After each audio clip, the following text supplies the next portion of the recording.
ಅಲ್ವಾ, ಇನ್ನೊಂದು ಸ್ವಲ್ಪ ಮಲ್ಕೋ, ಬಂದ್ಬಿಡುತ್ತೆ ಅಮ್ಮ.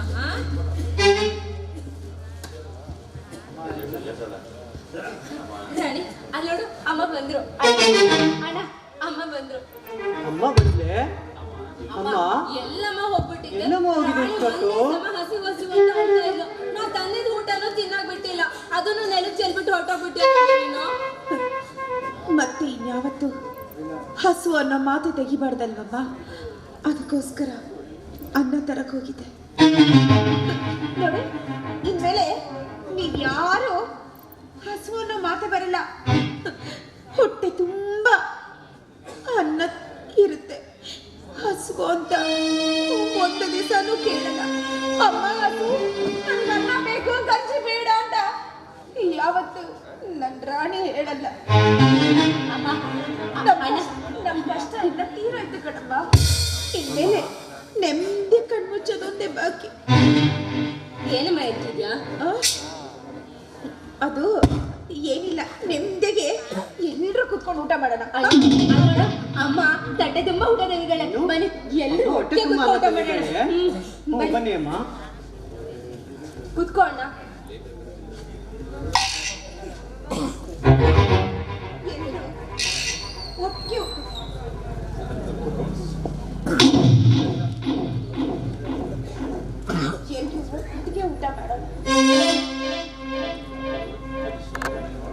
ಊಟ ಮಾಡೋದಕ್ಕಿಂತ ಮುಂಚೆ ದೇವಿಗೆ ನಮಸ್ಕಾರ ಮಾಡೋದು ರೂಢಿ ಅಲ್ವಪ್ಪ? ರಾಣಿ, ಶ್ರುತಿ, ಎಲ್ಲರೂ ದೇವ್ರ ಸ್ಮರಣೆ ಮಾಡ್ಕೊಳ್ಳ. ಅಮ್ಮ ಏನಮ್ಮ ಇದು ಊಟಕ್ಕೆ ಮಧ್ಯೆ ಮಾಡಿಸ್ತಾ ಇದೆಯಾ? ದೇವ್ರನ್ನ ಬೇಡ್ಕೊಡು, ಮತ್ತಿನ್ಯಾವತ್ತೂ ಹಸು ಬರಬಾರ್ದು ಅಂತ ಬೇಡ್ಕೊಡು. ಕಣ್ಮುಚ್ಕೊಂಡು ಬೇಡ್ಕೊಳ್ಳಿ. ಸರಿ ಅಮ್ಮ.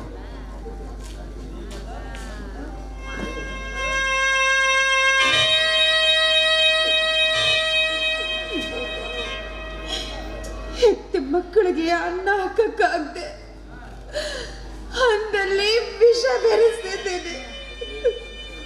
ಇಂಥ ಪರಿಸ್ಥಿತಿ ಈ ಪ್ರಪಂಚದಲ್ಲಿ ಯಾವ ಹೆಣ್ಣಗೂ ಬರ್ದೇ ಇರಲಿ. ಕಣ್ಣು ಕಾಣದೇ ಇರೋ ಮಗ, ವಯಸ್ಸಿಗೆ ಬಂದಿರೋ ಮಗಳು, ಪ್ರಪಂಚನೇ ಗೊತ್ತಿರಲಿ ಇನ್ನೊಬ್ಬ ಮಗಳು, ಇವ್ರನ್ನೆಲ್ಲ ಬಿಟ್ಟು ನಾನೊಬ್ಳು ಸಾಯೋದಕ್ಕಾಗತ್ತ? ಇಲ್ಲ, ನಾನು ಹೇಗೆ ಸಾಯ್ಬೇಕು ಅಂತ ತೀರ್ಮಾನ ಮಾಡಿದಿರೋ. ಬದುಕಿದ್ರು ನನ್ನ ಮಕ್ಕಳು ನನ್ನ ಜೊತೆನಲ್ಲೇ ಬದುಕಬೇಕು, ಸತ್ರು ನನ್ನ ಮಕ್ಕಳು ನನ್ನ ಜೊತೆನಲ್ಲೇ ಸಾಯ್ಬೇಕು. ನಾನು ಪಡೋ ಕಷ್ಟ ಈ ನನ್ನ ಮಕ್ಕಳು ಪಡೋದು ಬೇಡ. ಕ್ಷಮಿಸ್ಬಿಡಪ್ಪ, ಕ್ಷಮಿಸ್ಬಿಡು. ದೇವ್ರ ಕೈ ಹೋದ್ರ ಅಮ್ಮ, ನೀನೇ ನಿನ್ ಕೈಯಾರೆ ಒಂದು ತುತ್ತು ಕೊಡಮ್ಮ. ಹೌದಮ್ಮ, ತಾಯಿ ಕೈ ತುತ್ತು ಅಮೃತಕ್ಕೆ ಸಮಾನ. ಕೈಯಾರೆ ಕೈ ತುತ್ತು ಕೊಟ್ರೆ ನಮ್ಗೊಂದು ತುತ್ತಲ್ಲೇ ಹೊಟ್ಟೆ ತುಂಬುತ್ತೆ ಅಲ್ವೇನ್ರು? ತಾಯಿ ಕೈಲಿ ವಿಷ ತಿಂದ್ರು ಅದು ಅಮೃತ ಆಗುತ್ತಂತ ಹಿರಿಯರು ಹೇಳಿದ ಮಾತು ನಿಜ ಇರ್ಬೇಕಮ್ಮ. ಎಲ್ಲರಿಗಿನ ಮೊದಲು ನನ್ನ ಮುದ್ದು ರಾಣಿ ಕೊಡು. ಅವ್ರ ಉಪವಾಸದಿಂದ ದಿನ ಹಸಿವು ಹಸಿವು ಅಂತ ನಳ್ಜಿರಿ ನೋಡಕ್ಕಾಗಲ್ಲ, ಮುಖನೇ ನೋಡಕ್ಕಾಗಲ್ಲ. ಮೊದಲು ಅವಳಿಗೆ ಊಟ ಕೊಡಮ್ಮ. ಎಲೆ ಕೊಡಿಯಮ್ಮ ಅವಳಿಗೆ. ಅವಳಿಗೆ ಅಂತ ಏನಿಲ್ಲ, 3 ಜನರು ಕೈ ಚಾಚಿ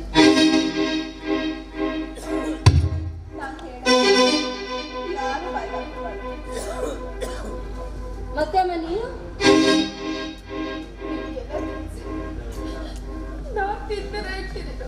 ಯಾಕಮ್ಮ ಹೇಳ್ತಿದ್ದೀರಾ? ಹೊಟ್ಟೆ ತುಂಬಾ ಊಟ ಸಿಕ್ಕಿದೆ ಅಲ್ವಾ, ಒಟ್ಟಿಗೆ ತಿನ್ನೋಣ. ಹೌದಮ್ಮ, ನೀವು ಊಟ ಮಾಡಿ ಅಮ್ಮ.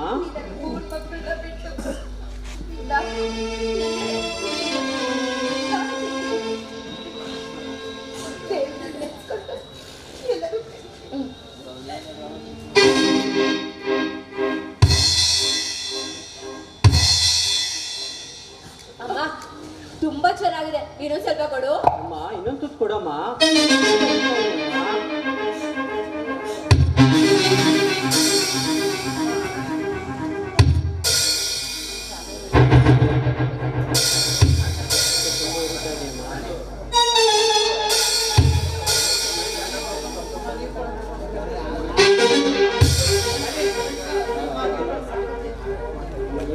ಹೊಟ್ಟೆ ತುಂಬ ಉರಿತಾ ಇದೆ. ನೀರು ಕೊಡೋದು ಹೊಟ್ಟೆ ಉರಿತೈತೆ. ತುಂಬಾ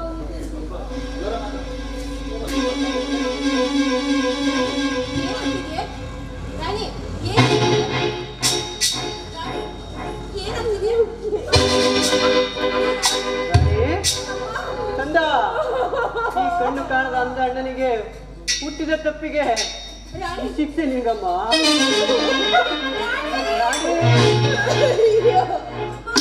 ಹೆತ್ತು ಮಗಳು ವಿಲ ವಿಲ ಅಂತ ಮೊದ್ಲಾಡಿ ಸಾಗಿರೋದನ್ನ ಕಣ್ಣಾರ ಇನ್ನ ತೋರ್ಸೋದಕ್ಕೆ ಇನ್ನೂ ಬದುಕಿಲ್ಲ. ಆದಷ್ಟು ಬೇಗ ಸೇರ್ಸ್ಕೊಂಡ್ಬಿಡು. ನನ್ನ ಮಕ್ಳು ಮರುಗಳೋದನ್ನ ನನ್ ಕಣ್ಣಲ್ಲಿ ಅಮ್ಮ, ಅಮ್ಮ, ಊಟದಲ್ಲಿ ಏನು ವ್ಯತ್ಯಾಸ ಇದೆಯಮ್ಮ? ಅದೇನಾಯ್ತಂತ ನಿಜ ಹೇಳಮ್ಮ. ಆಗ್ತಿಲ್ಲ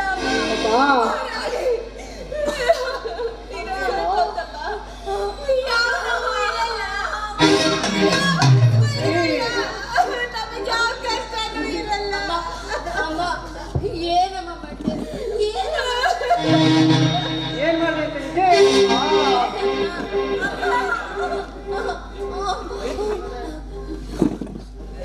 ಅಮ್ಮ,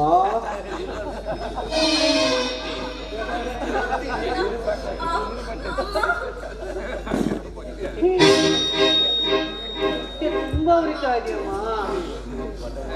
ವಿಷ ಹಾಕ್ಬಿಟ್ಟಿದ್ದೀನಿ.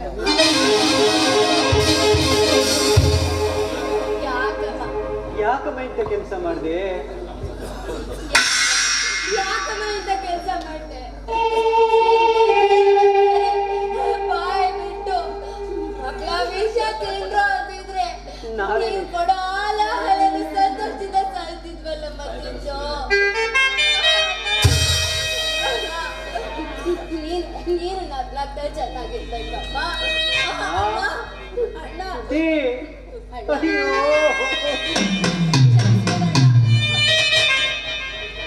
ಎಂತ ಪಾಡ್ ಬಂತೆ ನಿನಗೆ? ತಂಗಿ ಆದ್ರೆ ಹುಡ್ತೀನಣ್ಣ. ಅಮ್ಮ ಅಮ್ಮ ನಿನ್ ಮಡ್ಲ ಅಮ್ಮ.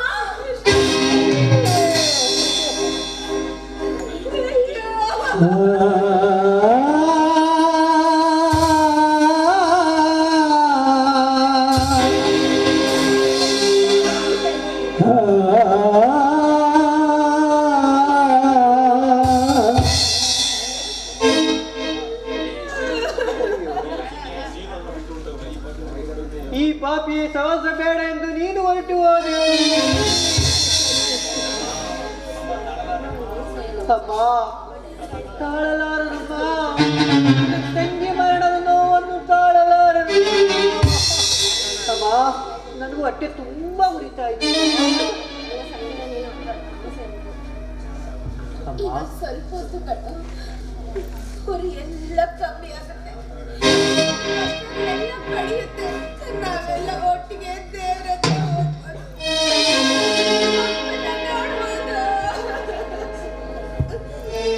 ಯಾಕಮ್ಮ?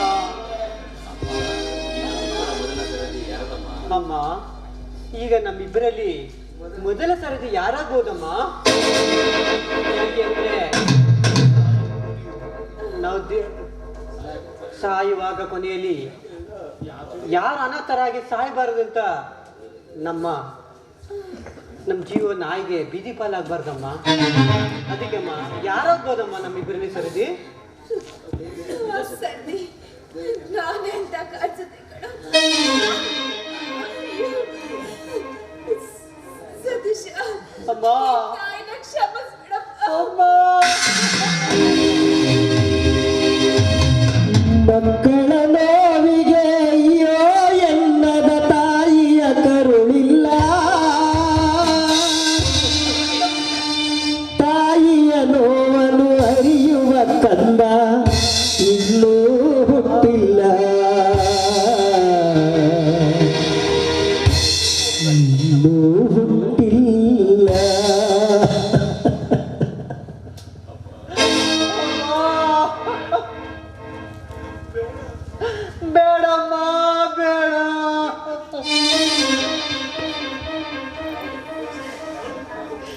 ಈ ಕುರುಡನನ್ನು ಒಬ್ಬೊಬ್ಬರಾಗಿ ಬಿಟ್ಟು ಹೋದಿರಿ ಅಮ್ಮ.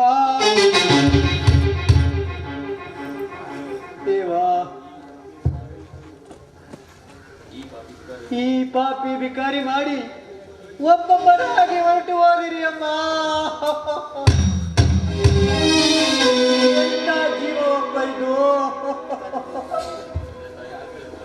ತಂದೆ ತಾಯಿ ಎಲ್ಲ ಕಳೆದುಕೊಂಡು ನನ್ನ ತಂಗಿಯರನ್ನು ಕಳೆದುಕೊಂಡು ಬಗ್ಗದ ಜಗ್ಗದ ಕೂಗಿರುವ ಅತ್ಯಂತ ಜೀವ ಒಬ್ಬ ಇದು. ಈ ಜೀವಕ್ಕೆ ಧಿಕ್ಕಾರವಿರಲಪ್ಪ, ಧಿಕ್ಕಾರವಿರಲಿ. ಅಮ್ಮ, ತಾಳಲಾರೆನಮ್ಮ. ಅಮ್ಮ, ಅಮ್ಮ.